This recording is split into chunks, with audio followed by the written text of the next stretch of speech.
Selamat datang di dunia kimia tanah. Ini untuk pelajaran S1 di program studi ilmu tanah.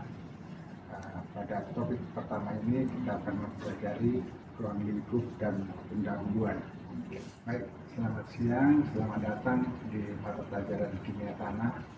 Kimia tanah ini diberikan pada semester 4 di program studi ilmu tanah. Kita akan mempelajari ruang lingkup dan pendahuluan. Deskripsi mata pelajaran ini yaitu membangun pengertian dan konsep interaksi antara padatan tanah, endapan, dan fase larutan, meliputi prinsip kimia dasar, sifat dan ciri tanah, ciri air, komposisi tanah, proses pembentukan tanah, dan keseimbangan kimia, interaksi koloid tanah dan larutan, jerapan kation, jerapan anion, dan molekul tak bermuatan, penerapan termodinamika dan kinetika tanah, asam dan basa, salin, serta pencemaran tanah dan air. Format perkuliahan 2 SKS tatap muka dan diskusi 2 kali 50 menit dan 1 SKS praktikum 3 kali 50 menit, dan ada 3 ujian, 3 set pekerjaan rumah. Di laboratorium siswa bekerja dalam kelompok menyiapkan laporan individu. Ujian dan penilaian pekerjaan rumah dengan nilai 30 tiap tugas 3 kali, kemudian ujian terjadwal 3 kali dengan nilai masing-masing 100, laporan dan aktivitas praktikum 50, dan ujian praktikum 100. Tujuan pembelajarannya itu memperkenalkan kembali dasar-dasar kimia dan kimia koloid, memperkenalkan reaksi kimia yang umum dijumpai dalam tanah, juga membangun konsep matematika untuk mempelajari reaksi kimia fisik tanah, kemudian membangun pengertian tentang hubungan reaksi kimia dan sifat dan ciri tanah, juga memperkenalkan konsep kimia dasar untuk pengelolaan tanah dan air. Dan yang berikut yaitu memperkenalkan pekerjaan kimia tanah di laboratorium dan penggunaan data kimia tanah dalam pengelolaan tanah dan air. Buku bacaan ini saya tulis sendiri, kimia tanah dan air, prinsip dasar dan lingkungan, itu ada 297 halaman. Etika mengikuti perkuliahan, semua mahasiswa diwajibkan mengikuti semua kegiatan dengan berpakaian sopan, kecuali pada saat yang tidak dapat diabaikan, misalnya sakit keras. Untuk butir 1 di atas, kehadiran kuliah paling sedikit 80% dan 100% untuk praktikum. Apabila datang terlambat di kelas setelah 5 menit kuliah dimulai, mahasiswa diharapkan tidak masuk ruangan lagi. Kemudian waktu kuliah luring, semua perangkat elektronik dimatikan kecuali diizinkan pada waktu tertentu. Juga tidak diperkenalkan mengganggu teman atau dosen selama perkuliahan, kecuali bertanya berhubungan dengan perkuliahan. Perkuliahan ada 14 pertemuan dalam 1 semester ya, yang disampaikan oleh tim. Saya sendiri Jamalan Duman Raja, kemudian Ibu Septi Nurul Ainia, dan Ibu Liska Mutiara. Tujuan mempelajari pendahuluan. Nah, ini mulai topik kuliah pertama ini, yaitu mempelajari ruang lingkup kimia tanah secara umum, juga mempelajari metode ilmiah dalam hubungannya dengan ruang lingkup kimia tanah. Ketiga, mempelajari satuan yang berhubungan dengan kimia tanah.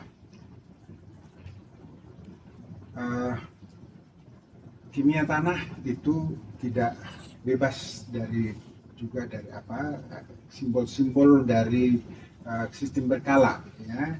Jadi ada beberapa unsur yang sudah diidentifikasi, yaitu ada 117 unsur yang sudah diidentifikasi.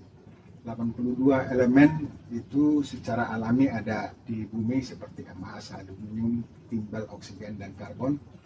35 elemen itu diciptakan oleh ilmuwan, contohnya magnesium, amerisium, dan siaporium. Nah, mungkin perlu juga diketahui mengenai siapa yang menciptakan atau memulai sistem periodik, yaitu Dmitri Mendeleev, ya, itu terkenal, dan dia sudah membuat sifat-sifat kimia secara sistematis, ya. Kemudian yang berikut ada Glenn Seaborg yang menemukan elemen baru, ya, ini juga orang yang perlu kita ingat dalam kimia tanah. Cabang ilmu kimia tanah, banyak bidang studi kimia untuk spesialisasi, ya, juga beberapa peluang untuk karir itu, ya, juga digunakan di banyak pekerjaan lain, ya. Yang pertama kimia organik, ya, kimia organik tanah. Kimia organik adalah ilmu yang mempelajari benda yang mengandung karbon, secara khusus perilaku karbon dalam tanah dan proses dekomposisi. Ahli kimia organik mempelajari struktur, fungsi, sintesis, dan identitas senyawa karbon dalam tanah. Juga berguna untuk polimer humus. Yang kedua adalah kimia organik tanah, anorganik tanah, yaitu ilmu yang mempelajari materi yang tidak mengandung karbon. Tidak berarti bukan semuanya tidak ada karbon.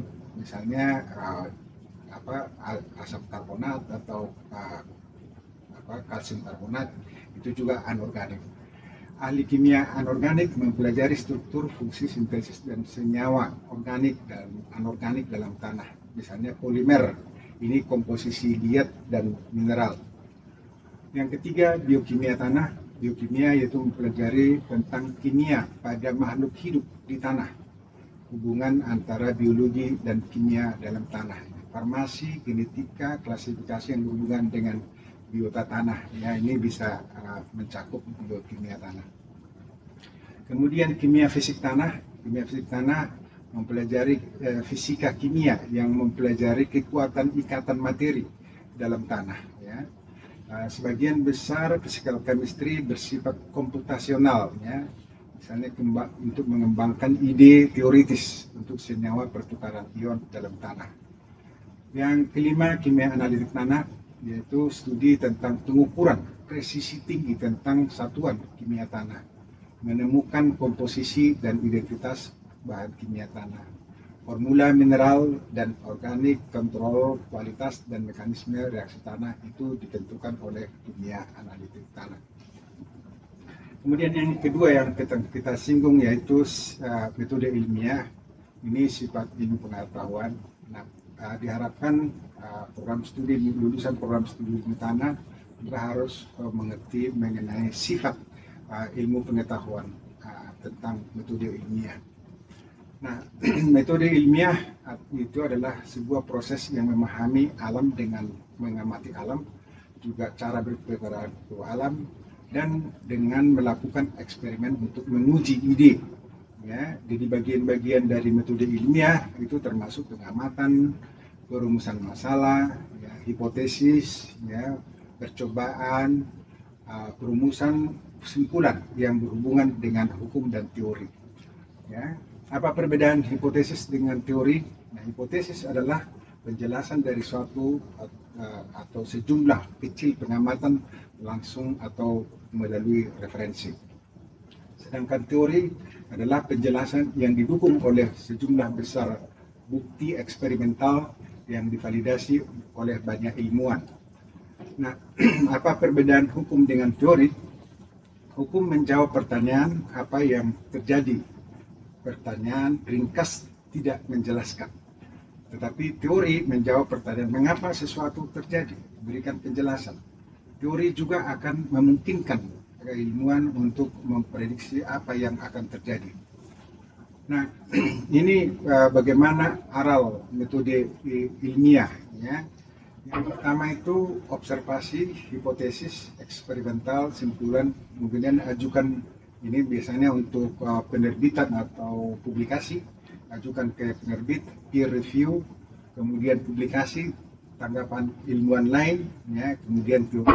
Itu akan, kalau belum disetujui akan kembali, tetapi kalau sudah divalidasi akan lanjut di publikasi. Ini perlu diperhatikan nanti Anda kalau sudah menyusun skripsi, kemudian mempublikasikan makalah. Nah, ini mungkin perlu kita lihat mengenai hubungan antara nilai dengan adaptasi ilmu dan teknologi. Nah, kalau nilai itu sebagai sumbu Y dan adaptasi iptek sebagai sumbu X, nah kalau yang ada di situ 4 ada square. Yang pertama status quo, berarti tidak mengadaptasi iptek atau kurang mengadaptasi iptek, nilainya juga rendah. Kemudian ada transformasi, ini pada umumnya menerima atau mengadaptasi iptek dengan sepenuhnya. Tetapi reformasi itu kurang mengadopsi iptek. Nah, yang penting sebenarnya adalah yang keempat ini, inovasi, yaitu adaptasi iptek sejalan dengan nilai-nilai di masyarakat. Nah, ini yang perlu belakangan ini selalu kita pikirkan, bagaimana membuat inovasi sehingga iptek itu bernilai untuk masyarakat. Nah, yang ketiga adalah satuan internasional. Ya, nah satuan itu adalah tolok ukur menggunakan alat perlengkapan yang sesuai dengan pendidikan ilmiah. Ya, gunakan perangkat pengukur metrik, ya, pengukuran metrik, terutama satuan internasional, ya, dalam penyelidikan. Perkiraan, estimasi atau perkiraan menggunakan pengetahuan ilmu tentang sesuatu yang serupa dalam ukuran atau jumlah untuk menentukan objek yang baru. Nah, ini biasanya pengukuran kasar ini, ya. Ini berguna ketika Anda sedang buru-buru dan akan pasti tidak ada yang diperlukan, sehingga perkiraan, ya. Nah, kemudian ada yang berikut, presisi dan akurasi. Presisi adalah deskripsi seberapa dekat pengukuran suatu sama yang lain. Nah, ini namanya keterulangan, ya, keterulangan. Sementara akurasi itu membandingkan hasil pengukuran dengan nilai aktual atau diterima. Ini kalau Anda melihat busur yang di sini, yang di atas itu, ya, itu berserakan, ya, tapi terulangan masih di dalam kalau diulang itu masih dirata-ratakan, itu di center. Tetapi kalau yang di bawah itu semuanya tersenter. Itu yang paling akurasi, ya. Kemudian jenis-jenis pengukuran, panjang, ya, itu biasanya. Kemudian volume, mengukur jumlah ruang yang digunakan untuk benda. Kemudian massa, ya, mengukur jumlah materi atau berat dalam suatu benda, ya. Nah, pengukuran lain misalnya waktu, kemudian suhu, kerapatan, ya, pH, itu. Nah, ini ada perbandingan sistem pengukuran, ya, pengukuran panjang antara British dengan internasional, ya. Panjang kalau British itu yard atau inch, sementara internasional meter atau sentimeter. Berat ounce atau pound, sementara internasional gram dan atau kilogram. Volume quarts kalau dalam British, liter kalau internasional. Suhu Fahrenheit di British, Celsius atau Kelvin itu di internasional. Waktu itu sama, second atau detik, ya. Nah, semua sistem pengukuran memiliki standar. Standar adalah jumlah pasti yang merupakan konvensi untuk digunakan sebagai dasar pembandingan. Nah, sistem British, orang harus mengingat begitu banyak angka, ya. Misalnya 12 inch, 1 kaki, ya. Itu 3 kaki 1 yard, ya. Ini 5,280 kaki itu 1 mil, ya. 16 ounce 1 pound, ya. Ini semuanya ini itu dalam sistem internasional seorang harus perlu mengingat satu nomor, ya. Tapi kalau internasional itu akan lebih mudah, ya. Nah, sistem internasional didasarkan pada angka 10, ya. Nah, ini contohnya, ya. Jadi mega itu 1.000.000, kilo 1.000, hekto 100, deka 10, satuan 1 misalnya meter, desi 1/10, senti 1/100, mili 1/1000, ya. Nah, ini yang memudahkan sistem internasional untuk digunakan dalam pengukuran, ya. Sistem internasional jauh lebih mudah, ya, misalnya dalam metrik, jika seorang ingin mengetahui berapa sentimeter dalam 3 meter, apa yang akan dilakukan itu hanya contohnya seperti ini, temukan satu yang dimiliki meter, temukan satuan yang akan dirubah misalnya sentimeter, ya, kemudian hitung unit diantaranya, ya. Nah, pindahkan titik desimal, ya, ini jadi 3 meter adalah 300 cm, ya, jadi tambah 2 nol. Nah, ini satuan-satuan yang di bawah ini sekali lagi mengulang mega, kilo, hekto, deka. Nah, unit, nah, di sini meter, desi, senti, mili. Bahkan sekarang itu ada nano atau angstrom, ya. Nah, konversi lain misalnya 2,312 mm ke meter itu hanya merubah titiknya saja, ya, 2,321 meter itu contohnya, ya. Kalau kilogram, ya, ini juga hanya menggeser, ya, gram ke hektogram, 2 titik. Kemudian kalau kiloliter, ya, atau sentiliter, ya, ini jadi jadi 1 juta, ya, itu perubahannya. Digit tidak berubah, posisi desimal yang berubah. Itu dalam sistem British itu perubahan itu sangat sulit. Itu ingat, ya, semua pengukur membutuhkan angka dan satuan. Tidak ada artinya angka kalau satuannya tidak ada. Itu dalam pengukuran. Jadi satuan atau dasar pengukuran misalnya milimeter, liter, gram, dan lain-lain, ya. Ingat di bawah ini dulu 1 meter itu berbeda, tapi sejak 1983 1 meter sama dengan jarak tempuh cahaya dalam ruang hampa dalam waktu 1/299,9 detik, ya, itu ininya. Jadi sekali lagi mengkonversi dari metrik itu sangat mudah dengan kosakata, ya. Tipe pengukuran sekali lagi panjang, ya, itu tadi sudah kita buat, volume untuk ruang, massa, ya, dalam sistem internasional ini panjang meter, ya, massa gram, volume liter, ini untuk larutan biasanya, suhu adalah Celsius atau Kelvin.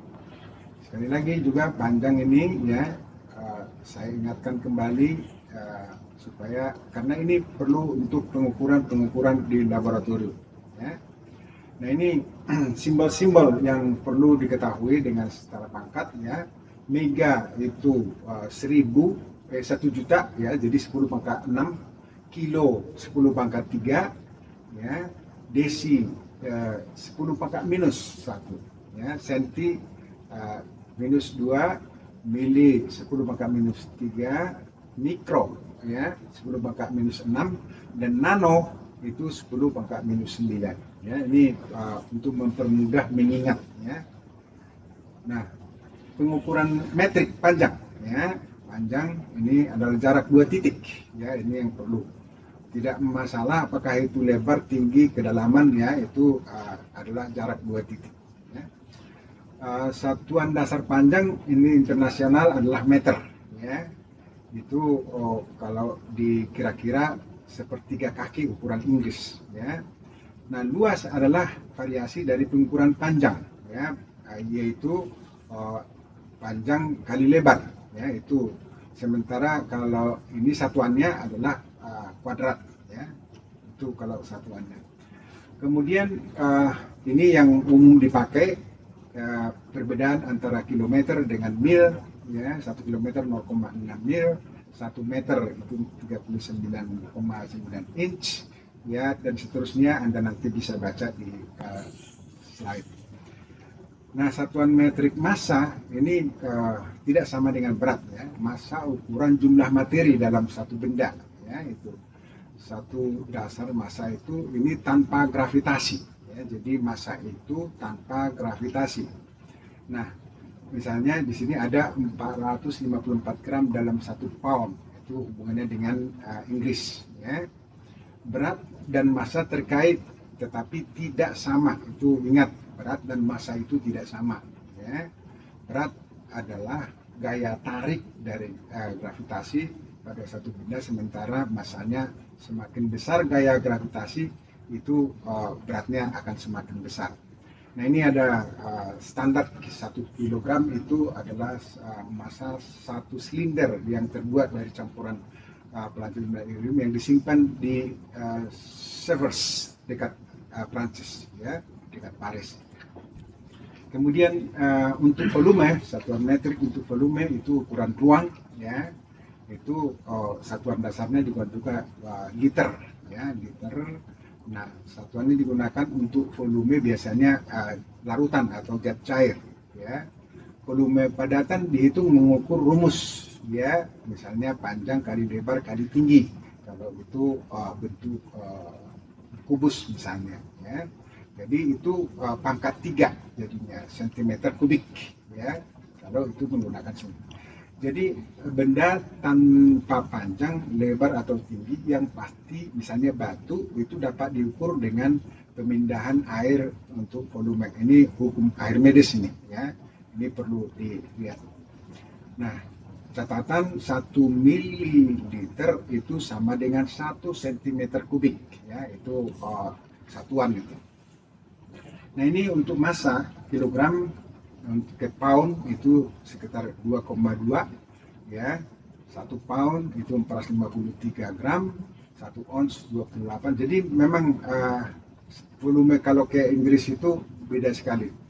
Nah liter, kalau ini satuan internasional, liter sama dengan 1000 mililiter, ya. 1 liter itu sama dengan 1000 cm kubik atau 1000 mililiter, ya. 1 liter itu kalau hubungannya dengan Inggris itu 1,057 quarts, ya.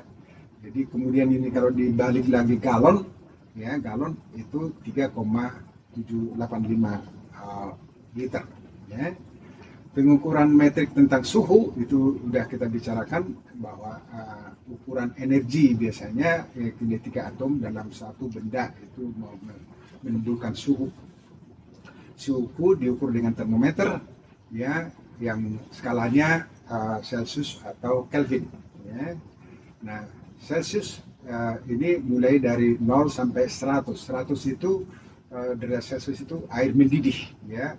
Itu kalau 0 membeku, ya, itu ininya. Kemudian secara Kelvin dimulai dari 0 mutlak atau 0K, ya. Pada 0 Kelvin tidak ada lagi energi yang dapat dihilangkan dari satu benda, ya, itu kalau 0. Nah, untuk mengkonversi Kelvin itu Celsius tambah 273, ya, kita bacaan. Ini skala yang sama artinya. Nah, jadi pembekuan dalam Kelvin itu air, ya, 273 Kelvin, mendidih 373 Kelvin, ya, itu ini ya prinsipnya. Nah ini beberapa besaran satuan yang digunakan dalam sistem internasional. Panjang, ya, massa ini kilogram, ya, dimensinya ada juga panjang meter, ya, dimensinya L, waktu detik S, ya, T biasanya, arus ampere itu A, ya, ini joule ini. Kemudian suhu, sekali lagi Kelvin yang dipakai.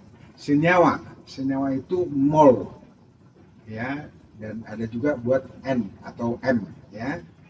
Intensitas atau kandela CD, ya, intensitas cahaya. Ini contohnya satuan-satuan internasional. Nah, ini juga perlu dilihat mengenai besaran, misalnya kecepatan, ya, kecepatan itu meter per detik, ya, ini dimensinya. Percepatan ada juga meter per detik kuadrat, ya, jadi kecepatan dan percepatan itu beda. Gaya Newton, ya, usaha joule, ya, kilogram meter kuadrat per detik kuadrat, ya, ini energi ini, ya.